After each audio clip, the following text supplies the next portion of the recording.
everyone tonight to our first virtual edition of Convergence Research. So please bear with us if there's a few technical difficulties along the way. I think we've tried to iron out all the bugs, but you never know where gremlins are hiding. So we very much appreciate you joining us for this evening. Before I get started, I just want to give a big thanks to Colleen Maynard and Amanda Powers, who both work at the Blaffer and who have both been incredibly helpful in setting up this evening and coordinating all the technology. And I also want to thank Melissa Noble, who has been our curator for much of Convergence Research. And I'm going to hand it off to Melissa in just a minute or two to introduce our artist of the evening, Matt O'Hare, and sort of the general overview of the program tonight. But I just wanted to, for those of you who haven't joined us before, just a few notes about Convergence Research. This is something that Melissa and I have developed at the Blaffer Museum as a platform to present and to celebrate and to amplify interdisciplinary collaboration, work amongst the McGovern College of the Arts at the University of Houston, but beyond that as well. We're really looking for experimental, improvisational, performative work that really explores and navigates the different avenues of interdisciplinary work that can happen. And so we've done a number of these programs at the Blaffer Art Museum. They're open to students, to faculty, to outside artists. But obviously with the current COVID conditions, we've had to take this online. And so we're incredibly pleased to try out this new forum. And again, we're so grateful for you to join us this evening. And so with that, I'm going to hand it off to Melissa to introduce the evening's program. Thanks, Stephen. And just to reiterate that thank you to Colleen and Amanda, who we couldn't be doing this without. So thank you again. And also to Catherine Veneman, who's been just instrumental in supporting this program, supporting me through the Blaffer work and providing all of the support for this program. So I'd like to introduce Matt O'Hare, who is our artist this evening. Matt is a multidisciplinary artist and teacher who's engaged within inclusive performance and studio practices that leverage current and emerging technologies to address issues of communication, belief, and bias in the internet age. So appropriate for this, right? He has a Ph.D. in electronic arts from Rensselaer Polytechnic Institute, a master's of music technology from NYU, and a BA in theater from Boston College. And his work has been seen in Zurich, Switzerland, Art Basel, Miami, South by Southwest, and Austin, just to name a few. So this evening, we're going to start off with a screening of a video film that Matt created, I believe, with some students at the University of Houston called American Deformity. And that film is going to run for about 30 minutes. After the film has ended and the credits have finished, we'll come back and Matt will give an artist talk, and we'll have time for some questions at that point.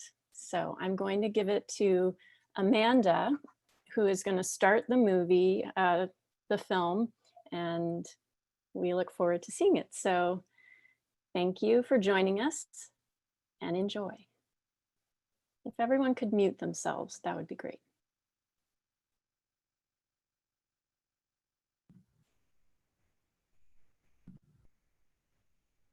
Hello everybody, this is Mommy to Daddy. Mommy to Daddy. Coming to you live after the 1 day of quarantine. Well, it's been a day, as you may see in my quarters. However, Daddy and I ran into different rooms because we were so alarmed when we heard the public announcement of this outbreak. I haven't talked to him in a day. So I was really mad that he didn't choose the same room as me. Let's try to communicate with him this room over here. Daddy, could you give me some food? Daddy, could you give me some food? Why he can't hear me? I know he's dear.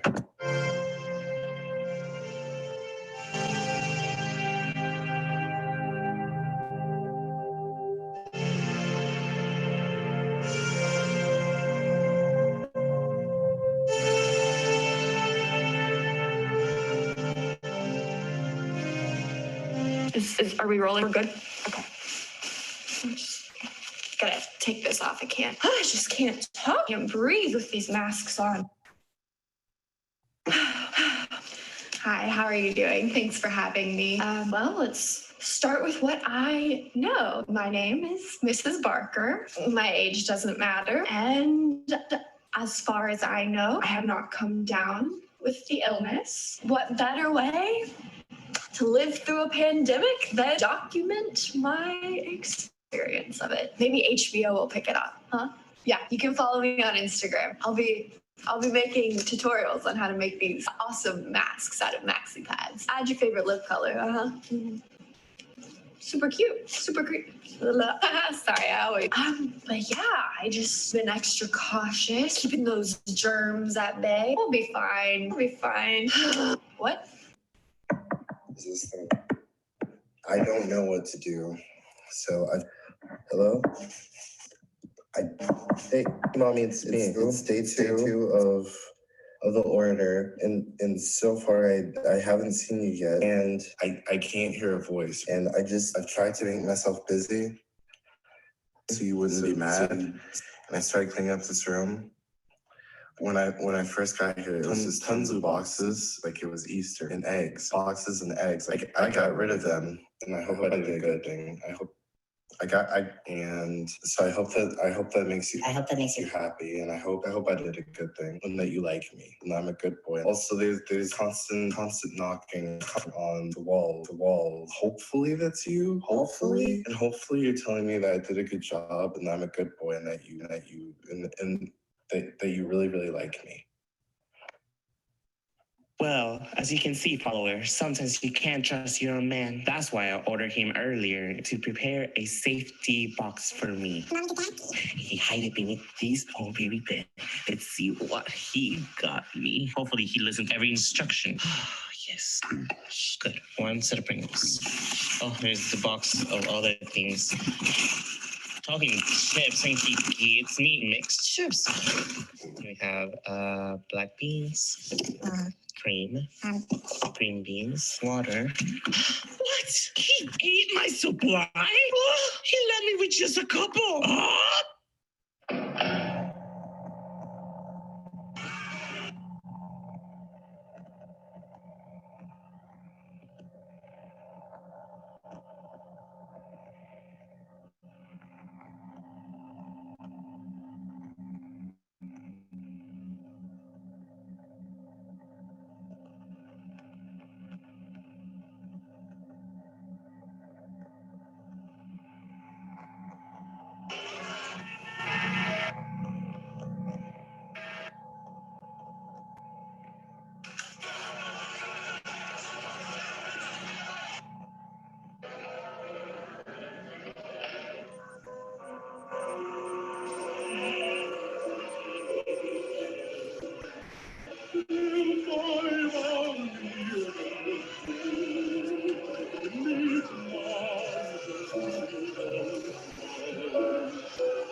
Attention citizens, there seems to be a new emerging epidemic.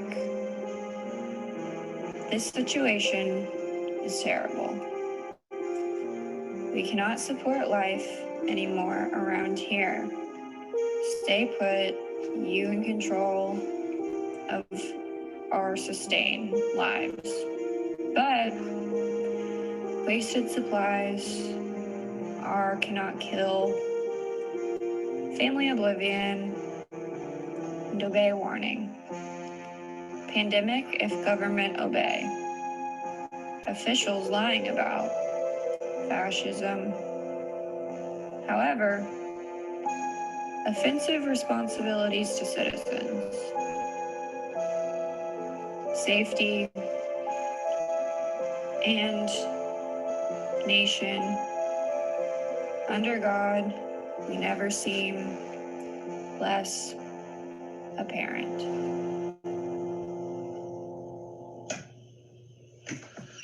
This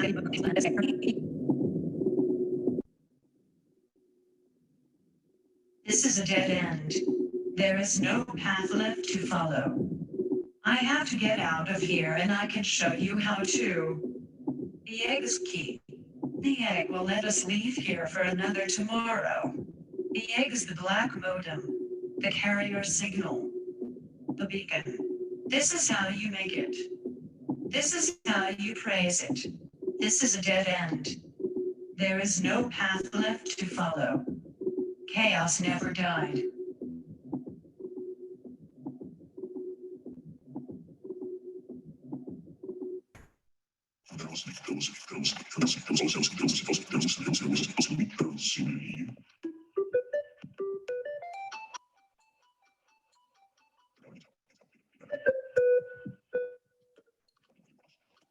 Hey guys, welcome back to Ill Channel. Coming to you guys today to let you know how my progress is going. I think I'm very, very close to finding a cure, and I promise you guys, as soon as I find this cure, I'm going to ship it out to you guys for free. If you guys want to go ahead and donate. It'll go straight towards my experiment. PayPal right at the bottom, and then donate however much you like. Donate 20, 50, 75, 100. PayPal right at the bottom, and whatever you can.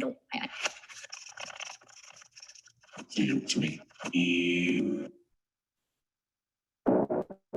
Deep dive. Examining a business proposal or results in great detail.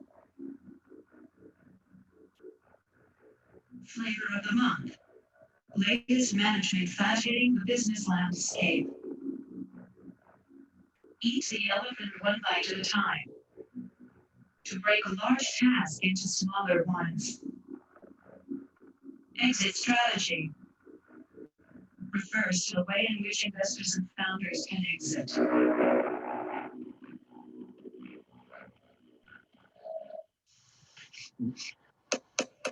I know. I hear the listening. Okay. All these people, while they're listening. They're listening. Oh, I hear them on the other side of the they're listening. Whoever said that a smell can bring back a flood of memories was certainly right. Whenever I used pine sol in my home, I'm brought back to visiting grandmother as a little girl. The cups against the wall. As soon as this is all, no, I can't be with this. But no. And that isn't enough. Did you hear that? I gotta. Granny, come on.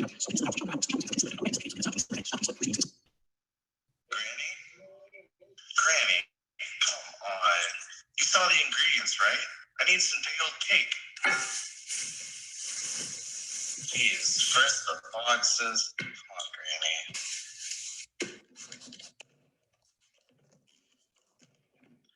Less clean, more cooked. No, Granny, the eggs and ingredients. Granny, stop cleaning. I need you to make a cake. This is exactly why the Van Man is coming for you. There, finally. All it took was a whole, I don't know how long, but still, there we go. Crack an egg. Drop that on the floor. Granny, you can't just drop eggshells on my floor. So rude. This big of a mess in the kitchen. Complete total war zone. Jeez. Granny, you're not even mixing things. Granny, when did you get those tattoos? Granny, are you having a stroke? Are you with your shoulder? Did you just put pepper in there? Don't slam the I was okay. Hey, we're not gonna slam it this time. That's good. Granny, why'd you take your mask off? Granny, what are you doing? You're touching your nose a lot, Granny. You better not, old hag. I will.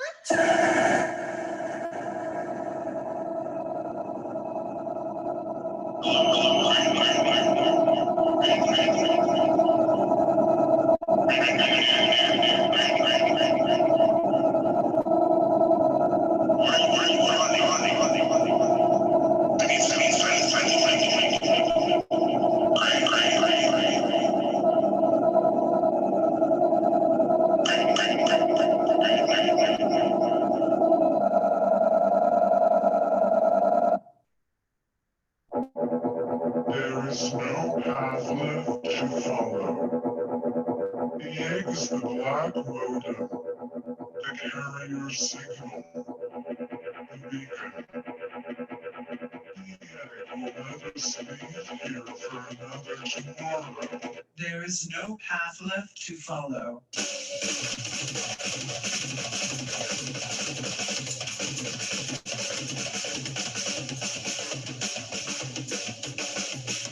Hello, everybody. This is Mama the Daddy coming to you back. Sorry for the delay. I did have some terrible things with the sunlight. So I've been safeguarding myself from it. I want to say thank you first for everybody who reached out to me to give me nice compliments and keep me in my spirits during this time, even though I've been away for social media for a little bit. So for today, I want to give you some activities that I have seen done by my Fellow influencers. and then I'm gonna try to communicate with Daddy because I guess that I should try to communicate. Daddy, Daddy, Daddy, Daddy. Can you hear me? Can you? I guess he can. Hey, Mommy, it's day 7. I did a bad. I didn't finish cleaning up the room. I'm stupid. Who are you talking to? No one, honey. What is this thing? I thought you said you were gonna clean up the room. I know. I'm sorry. It's an origami. I made it. There's no room for crafts here. Throw it away immediately. And what is this on the floor? A blue rose? Roses aren't blue. Real roses are red. I'm sorry. I'm sorry. I thought you liked it. I'm sorry. I'm sorry. And what are you doing with this? Hi. It's your son's skull. He's a first son, and I wouldn't throw it away. I want that out of this house immediately. Or I want you out of this house immediately. Don't think you can't be replaced by stronger or masculine dude. You're nothing. You're useless. I'll do better. So for this activity, we're gonna make a cute little nest for little devices that keep us connected. Obviously, we all want to be able to see our things and be comfortably grabbing our precious little one. There was actual tape in the back that Daddy left me from the materials that we make the mask from. Although he did use one of the rolls completely, but I'll show you in this little tutorial how to make a little nest for your little buddies. First, grab the empty roll, if you have any at your home. Cut piece from the mesh that was left over from our mask. Tie it around the empty roll. Take a fancy scarf and then cut some strips to decorate. And also, since it's blue, it catches all of our blues. Okay, and then there you go. That's how you make a little nest for your little buddies. So here's our nest. I've been using it to put my phone in. I have found that it helps with the sound, and I don't have more technical difficulties. Hopefully you guys like the little tutorial of how to do a little nest for a little friend. But I didn't want to leave you guys today without doing another how-to, because I feel like we all need a little space in this imprisonment to be and feel free. So I'm going to show you my way to make a little fort so you can be who you be and also meditate about the lessons of life. All right, so first clean the bed, put the pillows and anything else that you can use as columns. Grab a sheet and climb it to the back. Then pull it over across the 2 columns and there you go, a meditation space. Try to watch the height though. I think I made it a little too small, but you work with what you have. All right, sorry for the technical difficulties. My head started to hurt, I just turned off a little bit of the lighting just so it doesn't confuse me. but now I started this live stream. Just so I can answer your questions personally. I have a treat for y'all. Let me show you. So I have set 1, 2, 3 live chats. Can you believe it? Yes. I can stay connected with all of y'all across all of the platforms. All right. So I'm under the fort now. To do like a small Q&A. And thank you guys for sending me questions about anything that has happened. So I have to use this flashlight because the lighting here is so terrible. thank you so much for replying to everything. So one of the first questions I got is like, why did I make that safety snack box? Is because before, like last year, we had a very bad storm and we were trapped in our homes too. So I decided to make it. All right, also, that time Dad didn't make it, and I was starving. So, yeah. I don't know. I feel a little sadder every day just because I don't have Daddy to support me, but that's okay. Lift. Masculinity. Keep going. Strength. What do you want? Masculinity. Who do you want it for? Mommy. What do you want? Strength. What do you want? Masculinity. All right, bros. Let's keep going. Let's keep going. Let's pick up the pace. We gotta get these gains. Masculinity. Let's keep going. Mommy. All right. Strength. Keep going. Keep going. Masculinity. Now let's lift it over our head. Mommy. Oh.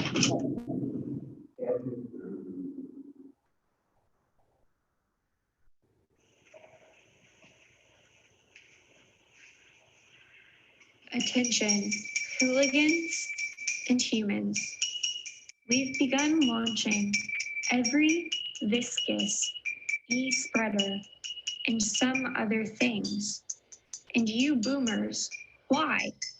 They still can't deny 3 facts about thought crime and disappearances online of perversion, disgusting, degenerative youth, wasted dandelion tamers, TikToking YouTubers, aliens and sorrow for fries, hee-haw, chili pie. For I'm the safety health sheriff of all the free babies.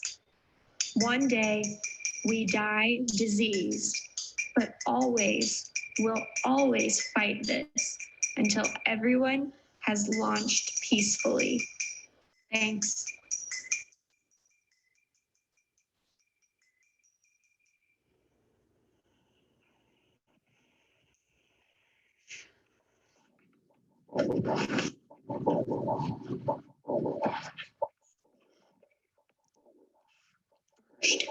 We have to make sure that but that's not enough. Now, let's get to it. First, they're taking all the eggs. Then, they're going to make them into dinosaurs. After the meat, they're going to put the dinosaurs in a pressure cooker. And with a lot of heat and pressure, the dinosaurs will be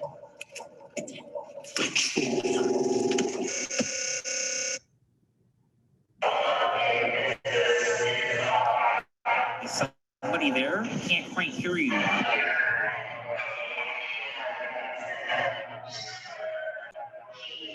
I think I heard you say symptoms. I can't hear you at all. I can't understand what you're saying. Some kind of prank. Sir, this is a very busy line for people with serious conditions. Can't actually need help. Stay inside, wear a mask, and avoid all other people.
Hello, everybody. Welcome back to another Mommy to Daddy. I'm sorry if I was away for a hiatus. Fame had really tired me out. Being really stressed, trying to contribute to society. Also, apparently some of you have found me In my home. and started stealing. I bet it was because of that Reddit witch, Mrs. Barker. I probably found her and then found my room. Mean. Every time that I do something, she has to do better. But not today, not today, not to Mama to Daddy.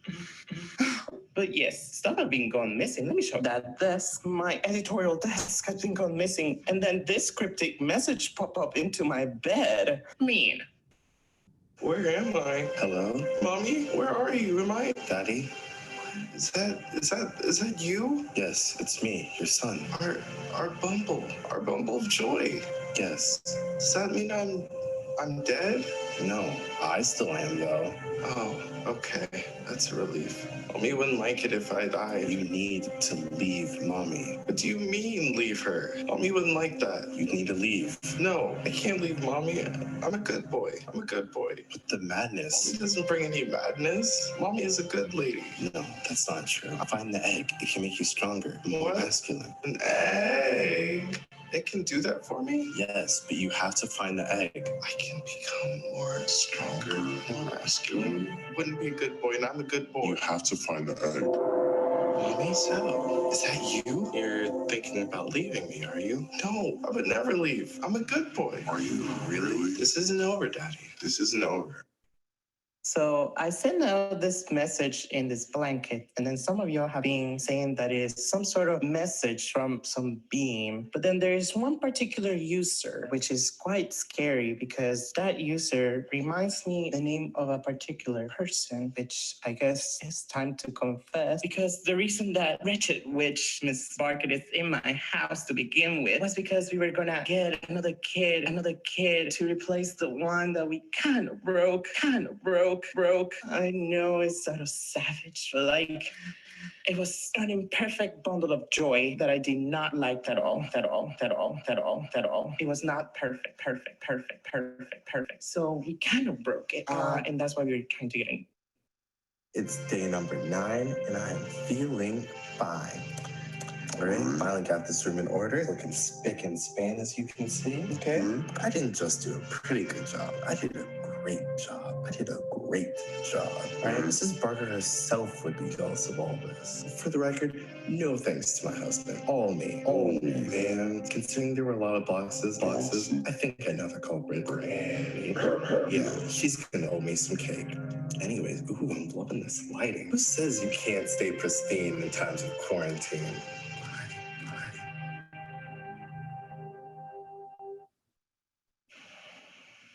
So I got messages from this user that I told you about, my son. And apparently he's telling me that this is some sort of way that I can be redeemed for what I did, but I do not understand. He just told me to, let me show you, to put my little baskety thing or our little friend in front of a monitor and then just put my phone here and then say, oh great egg, please forgive me of my transgressions and grant me passage to thou kingdom.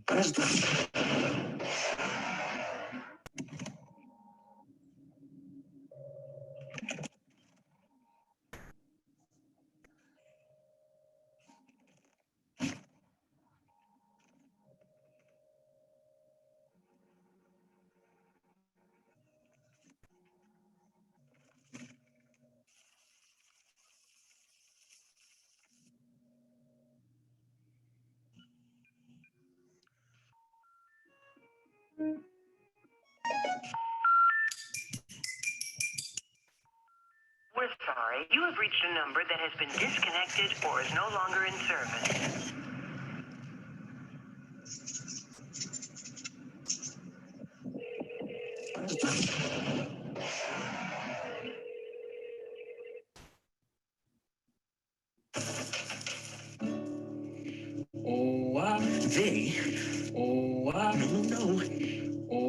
This time, I'm going to try. Even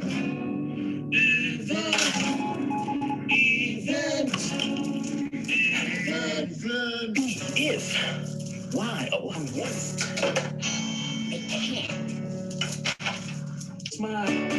smile, oh go, and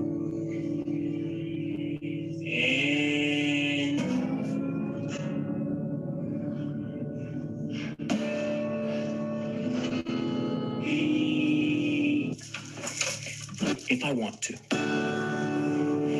It is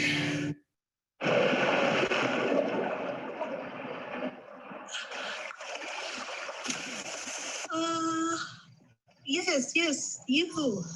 You look familiar. Do I know you?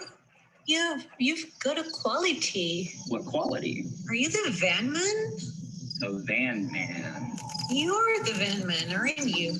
I'm not quite talented enough to be a van man. You do seem talented enough. Oh no, I have no talents at all, except what you see. My person, my body, my face. In every other way, I'm incomplete, and I must therefore compensate. What do you mean incomplete? Look at you.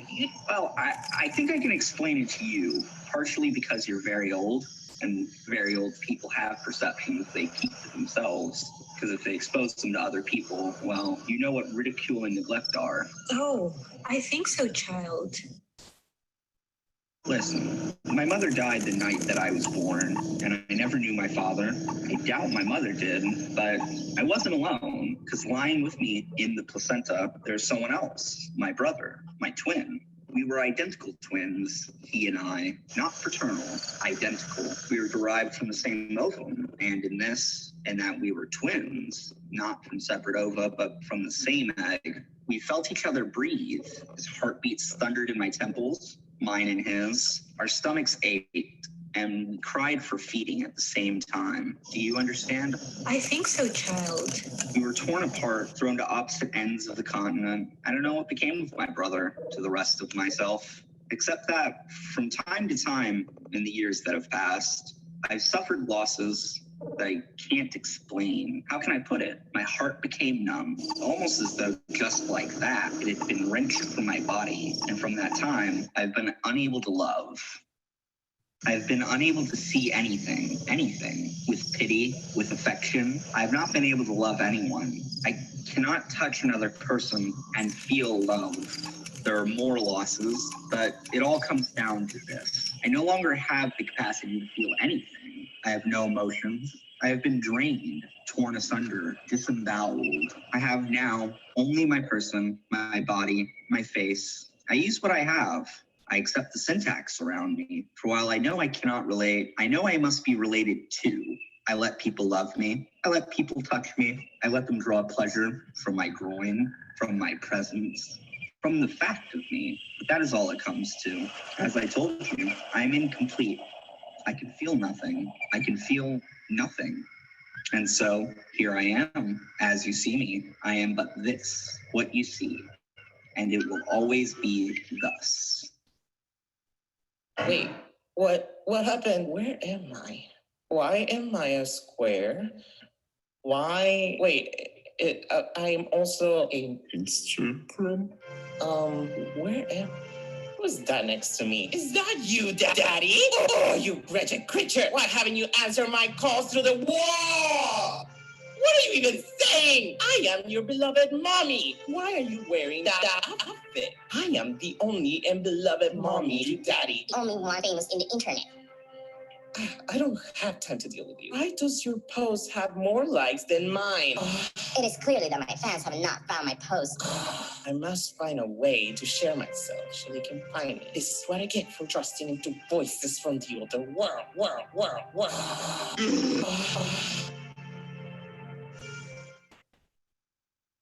What's your name, honey? If I could feel for it, maybe I would know my name. Where are you from? Here and there. Well, maybe not from here, but I'm definitely from there. Are you from there? I think I am from there, but I belong here. How did you get here? There was the egg. The egg. Did you see the egg? I saw the egg, and then I was here. Yes. Then could you be... I think we came from the same egg. Then I think we may have a kinship such as you cannot imagine. Well, let's put away our tears and face the future. But where should we go? Is that a car? Doesn't seem unreasonable. Well then, come with me, son. Come with me. Seems there's nowhere else to go.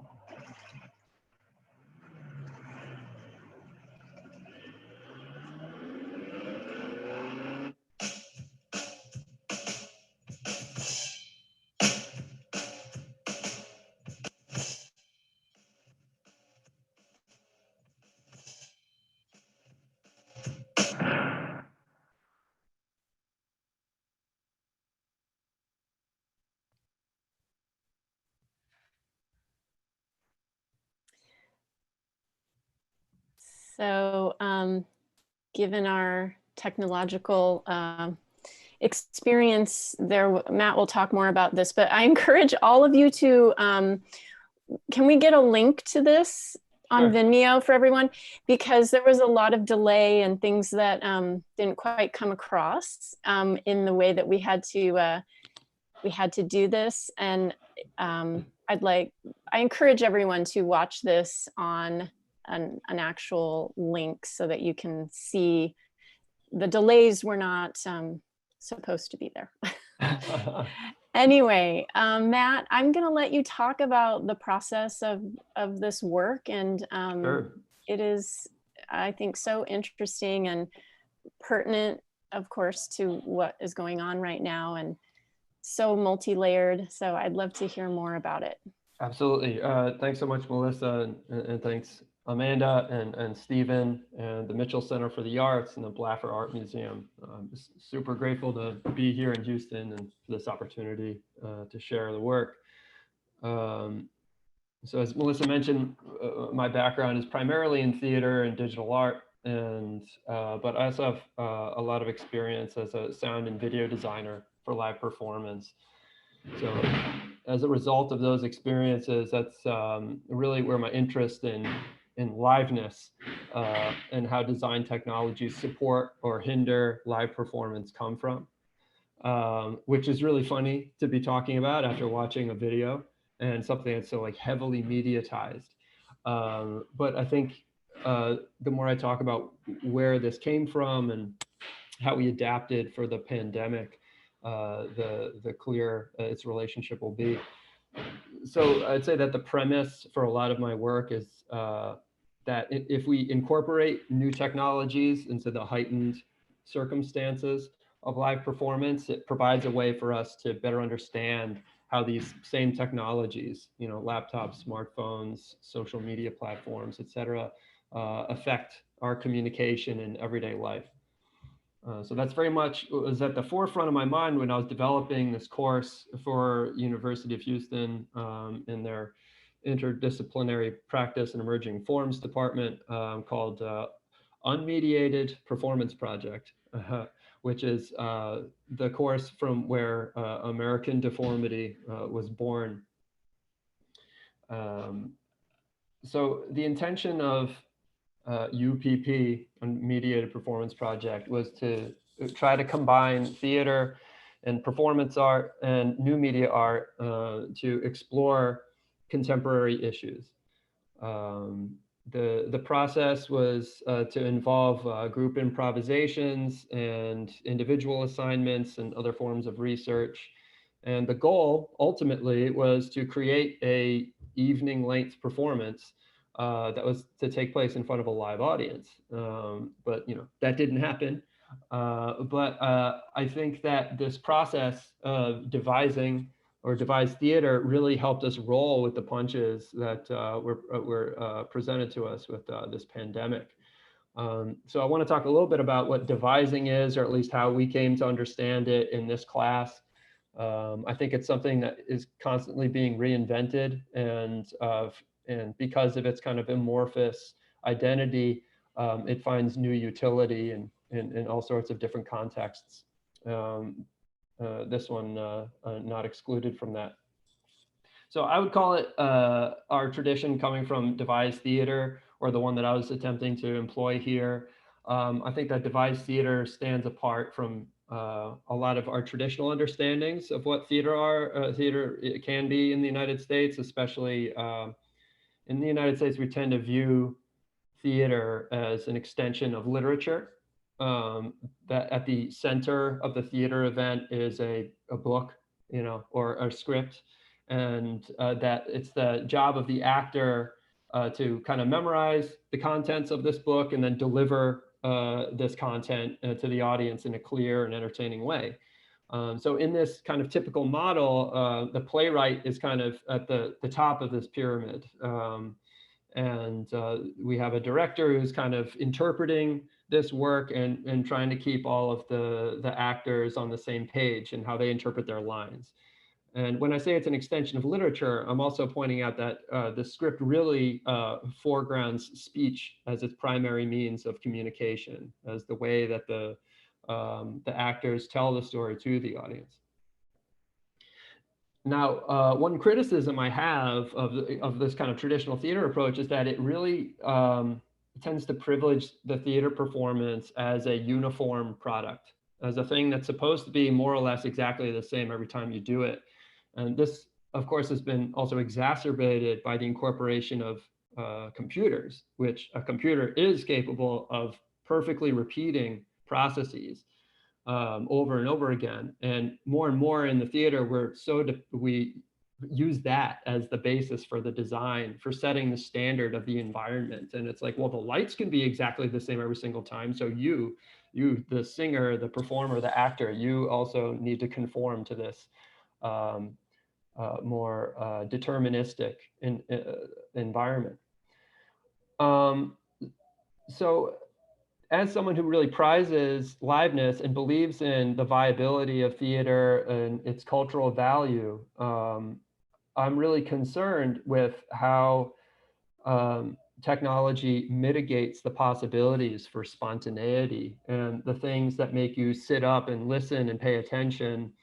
I think, like, cognitively, we have just evolved to give more of our conscious attention to things that we discern as having some instability, some unpredictability, some potential to go off in any direction at any moment.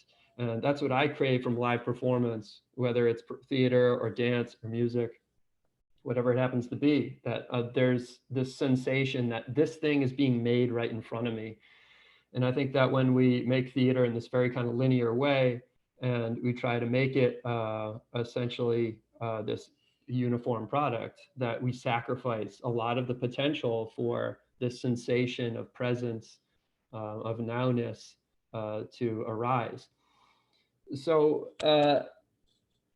devised theater in many ways opens up the door for spontaneity, and in some ways, there's all sorts of variations, but the script, as opposed to coming from one mind, I'd say that's one thing that tends to unite devised practices, is that the script is developed collaboratively amongst a company of actors, an ensemble. So I started to think of the class as a ersatz, a company, a theater of actors, an ensemble. And that we would all be responsible for the performance. So I want to emphasize that, this American Deformity thing, it was a group effort. It was all of us involved, where all the ideas came from, for the most part. I say for the most part because it was based on Edward Albee's American Dream, which I'll talk about in a little bit. So the way that this sort of looser script gets developed typically in a devised process is through a series of improvisations and exercises and games that help everyone involved really articulate what this world is and what the story is that we're trying to tell. And then we start to discern what is successfully imparting the intentions that we want to get across and what isn't. So essentially we do these games and we cherry pick the moments that seem to work. And over time, we start to organize them into some kind of order or coherence. And lo and behold, you end up with something that you feel willing to share in front of people. So these improvisations can be solo, they can be with a group. But what I think it's important to note is that the ideas that get generated are really intended to be shared. That these images and actions that one company member might come up with can be freely borrowed, shared, repurposed, and then developed by everybody else. So in this way, everybody ends up with ownership and creative agency.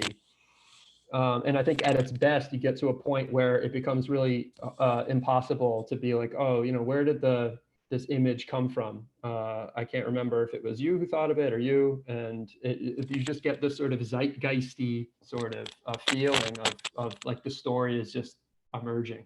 And that feeling is also very satisfying as an artist who really thrives in a collaborative space. So one thing I really like about this approach too is that it creates a lower point of entry for performance, for theatrical performance. Like you don't have to be a trained actor. You don't have to have come through a conservatory program. So I find that this devised approach is really inclusive across all sorts of different artistic disciplines, but also cultural experiences and levels of ability, because you are forging a common language together rather than trying to conform to a preconceived idea of what a performance is. So that's very exciting for me. And it also seems like there's a lot of potential for for the definition of performance to be challenged. So if you're interested in knowledge production, art making as a form of forging new ground, I think the devised theater is one way of achieving that. Another benefit is that the improvisational process creates room for current events to enter into the story. Like you can have this sort of thing happen in a traditional theater format, of course, but it tends to be more subtle. You know, if you're doing Ibsen, you know, you're probably going to stage it in the 19th century. You don't have to, but you know, that's often how it's done. And the relevance to today's circumstances, you know, may or may not shine through. And you really have to work at it. Whereas in a devised setting, an improvisational setting, you can really be obvious about it. You can be too obvious about it, but there's that space for you to really incorporate something like, say, a pandemic into it and still maintain the spirit of what you are attempting to communicate. So in this way, the devised approach can be more robust. So when a big change comes down the pike, like say somebody leaves the company, you can modify the story, or like a pandemic hits and suddenly you can't do a live performance anymore. Well, that really kind of put it to the test of, could we adapt successfully to this big change? And I think we were able to. And I'd be curious to see what my other fellow artists feel about it, but I feel pretty good about where we landed. So I just want to talk quickly a little bit about where this devised process came from, at least for me. A lot of it comes from physical theater, which is this tradition that's often attributed to Jerzy Grotowski.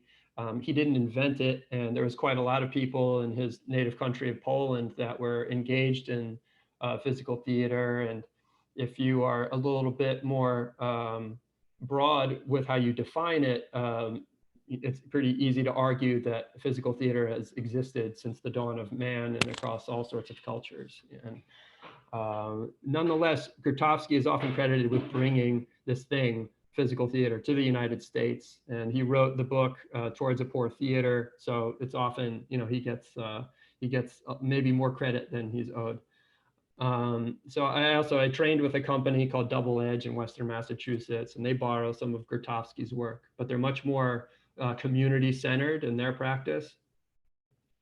What I think makes physical theater interesting is that it really foregrounds physical action and interaction, you know, above like verbal communication. So it tends to create a performance according to a score or a sequence of actions rather than the script, which really privileges speech, as I mentioned. But one thing that I really love about physical theater in particular, and I think how it identifies with some of the work we did here, is that a lot of its traditions value challenge and the deliberate incorporation of resistance, of deliberately making the performance more difficult as a strategy to encourage collaboration, to encourage interdependence, and to really keep your focus external so that your actions bear the resonance of the current moment and as somebody that also really values liveness and live performance, this is just, to me, a really effective way to take advantage of the here and now in the performance space, and trying to think about how technology can also be rather a thing that makes your life easier, but actually something that as an artist makes your intended task more difficult as a creative strategy, is something that I've been exploring for the last couple of years. And as one way of really making technology a creative partner. And just as another detail, physical theater traditionally does not use technology. There's some contemporary examples, but historically it's been, poor theater refers to this idea of really eliminating anything extraneous to really foreground human achievement, human interaction as the primary means of getting the point across. Like, so, a costume might obfuscate, first of all, someone's ability to move, but it also hides like the veins popping in their neck when they're exerting force and carrying somebody across the stage on their back.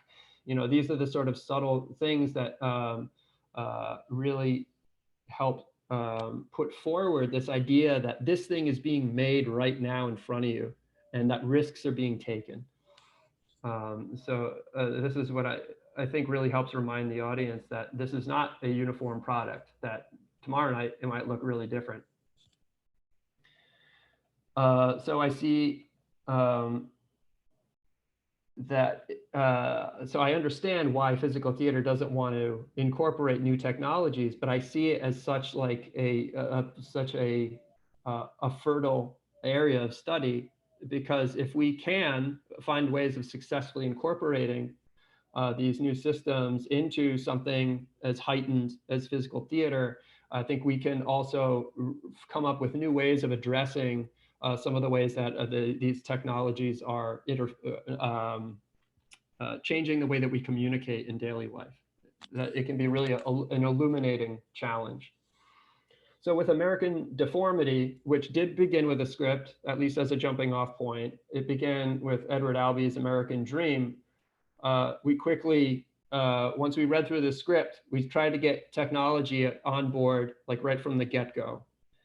And because I wanted to really, and it made sense more or less with the script, to really look at not technologies that are sort of inaccessible, but things that we really encounter in our daily lives, like smartphones and laptops and the different kind of software platforms we encounter every day, like social media. I wanted that to be part of the DNA.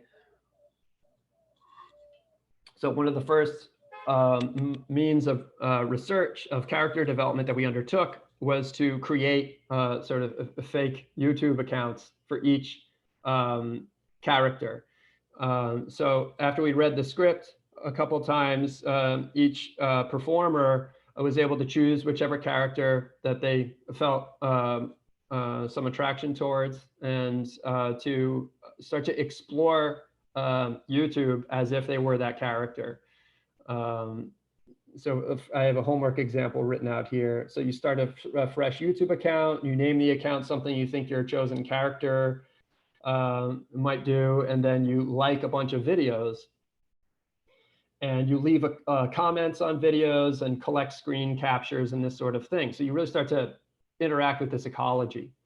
And two, I think, really kind of cool things happen. One is that you start to discover things about your character you might not. You're actually like leveraging Google's algorithms to surprise you with like what your character's interests might be. But you're also doing something which I think is pretty crucial, which is, I don't know if anybody here other than the other artists involved in American Deformity have made a fake account and just seen what it's like, but you really start to be able to reverse engineer the algorithms a little bit and see just how they gear themselves towards you specifically. So it reveals very much like, okay, so if I'm going to be a character who's in the early 70s and a grandmother, what kind of videos do I see? And it's just, I think I was shocked at just like how starkly different this character's YouTube looked versus mine. While I didn't really emphasize interacting with the public, we did get the responses to certain comments. And at least for the first couple of assignments, the comments came directly from the text. So it was a way of sort of putting Edward Albee's thoughts out into the world in this different context and seeing what came back. And through different kinds of activities like this, we came up with images and ideas that we eventually brought into the performance space and became these little scenes or moments that we started to structure. And when the pandemic hit, we'd already built this language that was so intertwined with technology that migrating it all to an online format, speaking for myself, actually wasn't as daunting as you might have expected. And ultimately, these kinds of solo it really ended up becoming more solo exercises, although we did have some collaborations across phones and laptops. But this kind of approach seemed to work pretty well in terms of creating the videos that became the source material for the Instagram account page that we made, and then also ultimately the video that we streamed. So hopefully that gives you some idea of the ethos behind American Deformity and the process involved, and why I think that it has some viability, that devised theater has a lot of potential, not just in making performance with new technology, but also getting more voices into the theater that historically have been neglected. I would love to hear some questions if you have any, and I'll put my email address in the chat window if anybody wants to talk offline. Anyway, thank you so much. It's a total privilege to be here. I really appreciate it. I have a question, Matt. Sure. I just feel like this was such a success for what you described, which is this blending of theater. I really saw that because I'm used to watching a lot of theater. I was really pleasantly surprised by the performances of, I know some of these students, and I was like, wow, they seemed kind of trained, like somehow this form that you created allows them to explore something in a way that seems like a trained actor. And the performances were really good. I thought they were really well crafted. And so I'm curious, could you tell us what disciplines were represented by the students that were in the class? I'm curious to know after seeing them perform. Oh, sure. We had dancers and musicians and graphic designers, visual artists. It's hard to define, or ascribe one particular discipline to the students, especially after getting to know them. It'd be more likely to identify some of them as like, yeah, they're an actor, because that's just been my experience with them. But yeah, it takes some reminding to like, oh yeah, some of them had never been in a play before, or weren't really sure what theater was. But they, I think what unites them all is that they were just fearlessly went into this. And I think that the quality just really, it speaks to their commitment to the project. And so I feel super lucky to have gotten the group that I did.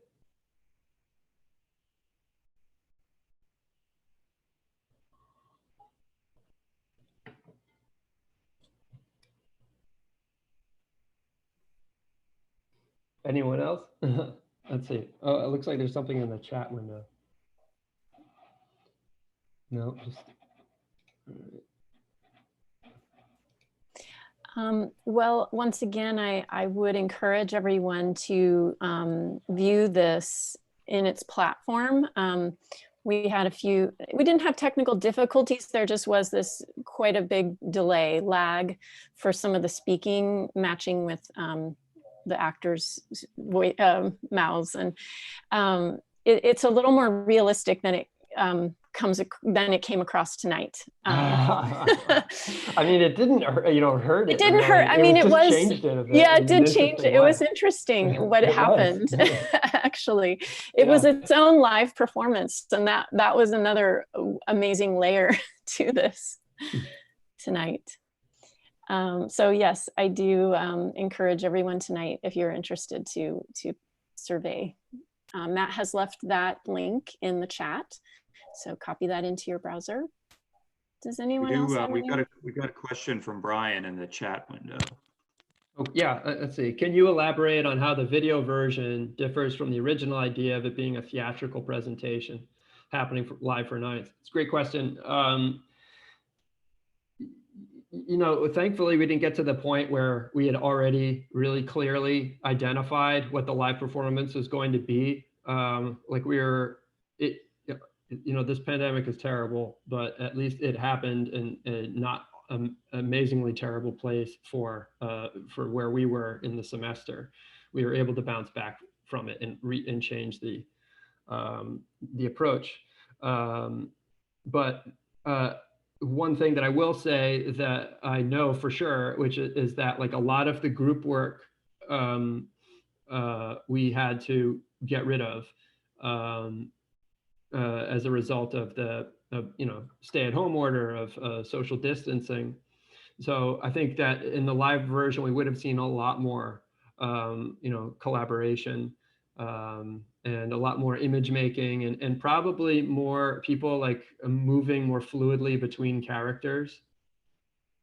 So in some ways we kind of had to think of it as a film in order for it to make sense of it. So we did end up taking on some of the conventions of like, okay, if you're going to be this character the whole time and you're going to look this way. So we had to shy away from some of the abstraction of like, what does it mean to have 3 people perform as grandma simultaneously, and some of the other experimental ideas that I was interested in. But thankfully, it also meant that we could lean on some video effects to convey certain things. Like, I don't think I think that if we hadn't had to migrate to online, this idea of going to a computer world, probably wouldn't have happened. Like the computer imagery at the end is from Gary's Mod, which is like this sort of free form video game that we used and Robert used to film the basis for what was the interaction between the young man character and the grandma character as these sort of avatars in this other world. So again, it's like the devising process really made it possible to take these wild flips, and to try these things out. But I look forward to doing something similar to this again in the real world and seeing what happens. Thanks.